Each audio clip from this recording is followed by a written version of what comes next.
Hey everybody, today we're going to talk about 5 ways that home buying is just like dating.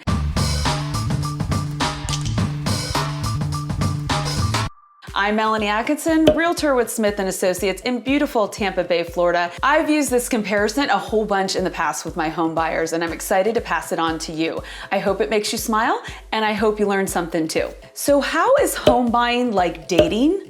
There are actually a lot of ways that these two are alike that you've probably never thought of. Today, I'm going to present my top 5 ways that home buying is just like dating. Number 1, technology. Technology plays such a big role in modern dating and modern home buying. Everybody is shopping on their phones or their computers. Now, whether you're shopping for a man, woman, or house, you are scrolling, you are clicking, you are reading descriptions, you are trying to figure out what the words in those descriptions actually mean, and most importantly, you're looking at pictures. Now, we've all been there. The person that you're looking at or the house that you're looking at looks perfect in their pictures, and then you see them in person, and it's not quite the same. Now, maybe you're pleasantly surprised. Some people don't photograph that well and they look way better when they're talking and animated. Or maybe the house that you like had bad photos, and then when you walk in the door, you think, hey, I could live there. Now, most of the time the opposite is true, but we won't go there. We'll keep it on a positive note because y'all know what I'm talking about. So either way, when you're meeting him, her, or the house for the first time, we're going to keep our expectations a little bit lower, but hope for the best. So number 2, flaws. You go on a bunch of amazing dates. You find the perfect house. You feel euphoric. You can't believe how lucky you are. And then one Tuesday night, while you're Netflixing with your one and only, he says or does something that gives you pause and you think, that's not ideal, but I can live with that. Or maybe something big happens that's a real deal breaker. Maybe you want kids and he doesn't. Maybe he wants to buy 2 parrots and walk around town with them, and that's just not your thing. Or maybe he's not a Tampa Bay Lightning fan. Whatever your deal breaker is, it is just that, a deal breaker. Now, there is a similar moment when you're buying a house where you realize the house that you're buying isn't perfect, and that is called inspection day.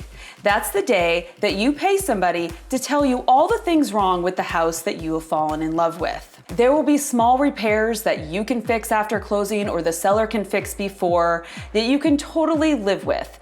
And you leave inspection day and you think, okay, this is great. I still love the house even though it's not perfect.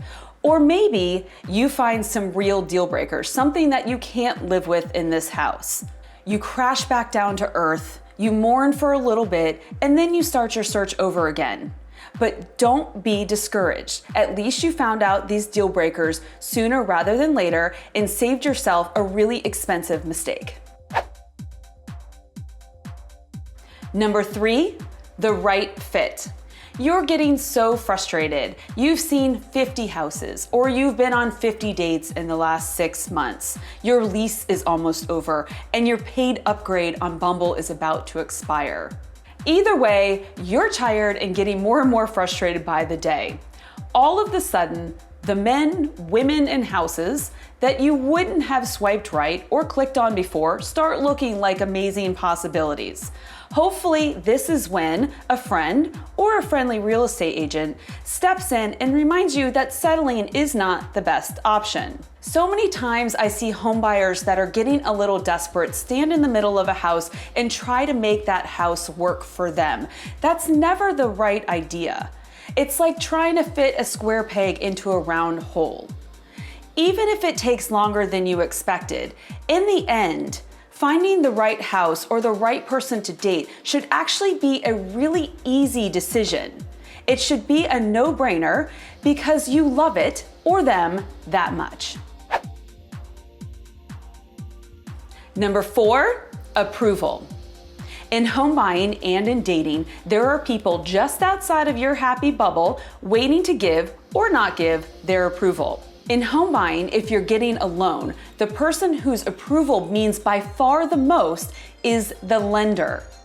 Think of the lender as your boyfriend or girlfriend's best friend, mother, sister, and dog all rolled into one person. That's how important their approval is. Now, your potential boyfriend's mom isn't going to need to take a microscope to your entire financial picture, but your lender is.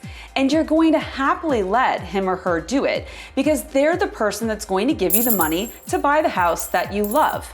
Just like you're gonna laugh at his dad's jokes and answer all of his sister's questions and pet his dog as if it's the best dog that you've ever met in your entire life, approval is very important in both scenarios. Number 5, the pretty face. Now, builders figured out a long time ago that if they build a model home, deck it out with the latest trends, furnish it with beautiful furniture that's never been sat on by a Labrador or a kid with maple syrup on her fingers, that buyers would fall in love and buy one. The same is true with dating. Find someone online that looks like a supermodel, and I bet they're getting a lot of right swipes. But as we all know, what we see on the outside doesn't always match what's on the inside. So even though I love new construction, that perfect new kitchen might not be the right fit for you. Maybe it makes your commute 20 minutes longer, or takes you out of the school zone that you really want.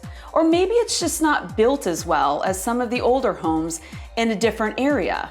And what if that pretty face across from you at dinner doesn't make you laugh or text you all the time using bad grammar? Sometimes we have to look past the pretty face or the pretty kitchen and look at the options that have tremendous potential. Decorating trends go out of style. People age. But if you love the bones of your house, or you love who the person is that you're with, none of that will matter. I wish you the very best in home and love searching. I hope you had fun watching this video. I certainly had fun doing it. If you enjoyed this video and found it helpful, please click the like button below. If you have questions or comments, you can do that here too. Or consider subscribing to this channel, Melanie Loves Tampa Bay, if you want more information about real estate and home ownership in general, or what life is like in the Tampa Bay area. You'll find it all here. You can also follow me on Instagram, Facebook, or Twitter, or check out my website, MelanieLovesTampaBay.com. Thank you so much for joining me, and I'll see you next time. With love, Melanie. Say hi. I don't think he likes being on camera.